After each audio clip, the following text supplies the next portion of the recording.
Southeast Indiana until 10 p.m. At 9:17 p.m., a severe thunderstorm was located over Greensburg, moving northeast at 55 miles an hour. Hazard, 60 miles an hour wind gusts and penny-size hail. Source, radar indicated. Impact, expects damage to trees and power lines. Locations impacted include Goodwin's Corner, Abington, Brownsville, Waterloo, Connorsville, Oldenburg, Buena Vista, Boston, Blooming Grove, Laurel, Billingsville, Clifton, Alpine, Whitewater, Centerville, Mixersville, Brookville, Columbia, Keachel, and Richmond.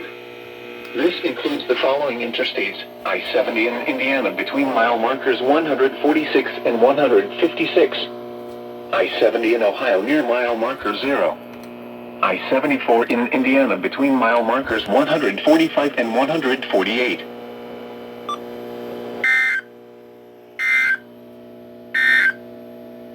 Now here is the official National Weather Service forecast for the Miami